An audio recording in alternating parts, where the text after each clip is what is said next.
Hello friends, in this lecture let us learn hardness of water. So, what is hardness of water? Hardness of water is the characteristic which prevents lathering of soap. In another way, we can define it as a soap consuming capacity of water, and the hardness of water is because of the certain salts like calcium, magnesium, and other heavy metals like aluminium, iron, manganese, etc. dissolved in water. So uh, let us see how can we define that this water is soft and this water is hard. Okay, so what is soft water? The water which gives more lather with soap is called soft water, and such water does not contain any dissolved calcium and magnesium salts. For example, let us see this reaction. In this reaction, the sodium stearate, or we can say soap, reacts with water and it forms stearic acid. Okay, so this is normal soft water reaction. Then in hard water, the hard water which does not give lather with soap is called hard water, and this is due to the presence of certain salts like calcium and magnesium and other heavy metals dissolved in water. So the reaction of soap and hard water are as follows: that when sodium stearate is reacted with one of the salt dissolved in water, for example calcium chloride or magnesium sulfate, then it forms calcium stearate, magnesium stearate scum. So it does not form lather, it forms scum. So that is why hard water is not advisable to use. Then types of hardness. Hardness of water is mainly of two types, that is temporary hardness and permanent hardness. So let us see each hardness one by one. So what is temporary hardness? The temporary hardness mainly caused by the presence of dissolved bicarbonates of calcium and magnesium, and that temporary hardness can be easily removed by boiling water. Okay, when we boiled water, what happened that the bicarbonates are easily decomposed and yield insoluble carbonates and hydroxides we settle down at the bottom of the vessel. So let us see the reaction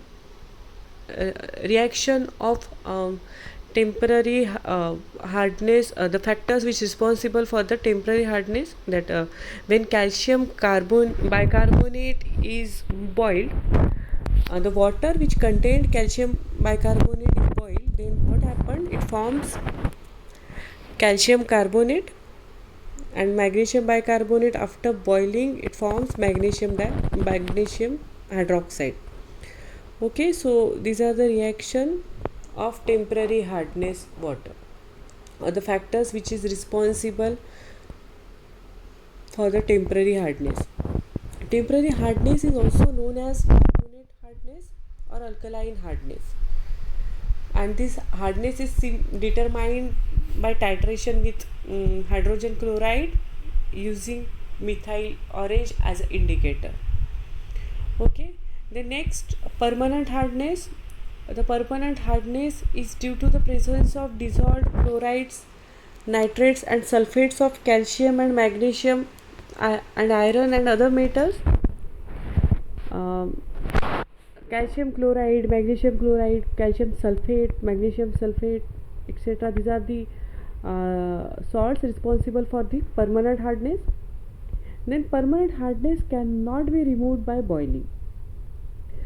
To remove the permanent hardness, we have to use of some chemical agents and different methods like lime soda method, zeolite method, ion exchange method, etc. The permanent hardness also known as non-carbonate or non-alkaline hardness.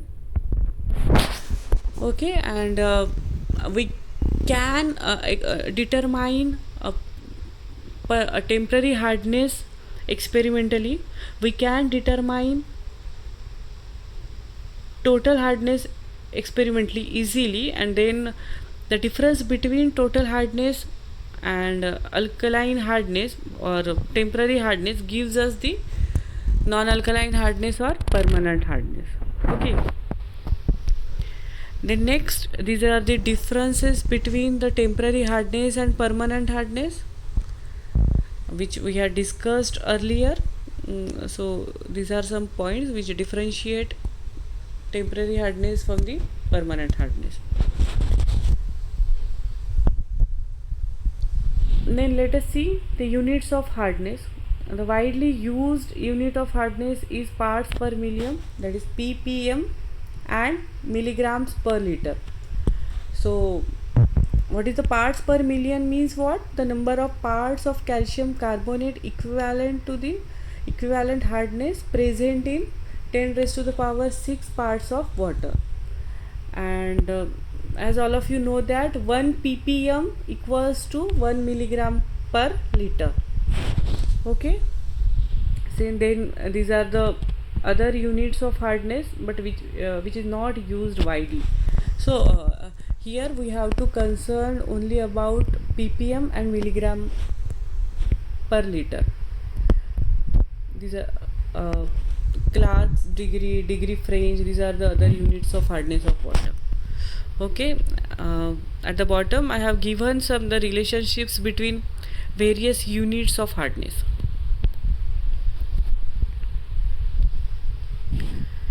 Then degree of hardness.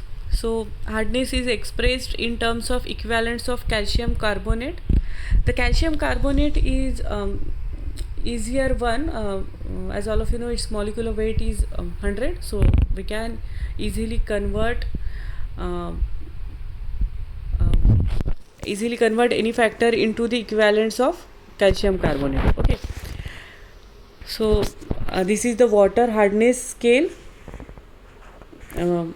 If the hardness present in water is less than 17.1 ppm or milligram per liter, then we call it as soft water, and with increasing its hardness is goes on increasing. Okay, so over 180 ppm the water is very hard. Then though the hard water is not advisable, there are few advantages of hard water. The taste of hard water is usually better than soft water, yeah, because of the presence of some magnesium and calcium ions. Then the dissolved calcium in hot water can help to produce strong teeth and healthy bones in children. Then there are lot of disadvantages of hardness. So these are the few disadvantages of hardness in domestic use, like in washing, bathing, cooking, drinking, etc., etc. These are the few disadvantages of hard water in industrial use. And mainly steam generation in boilers. So for steam generation, boilers are most invariably employed. So if the hard water is fed directly to the boilers, then there arise many troubles such as scales and sludges formation, corrosion, priming, foaming, and caustic embrittlement. So it is not advisable or to use hard water in boiler. So before using or before feeding it in the boiler, we must have to remove its hardness, and then we can use it in industrial purpose. In the next lecture we will see some of the numericals based on this hardness of water.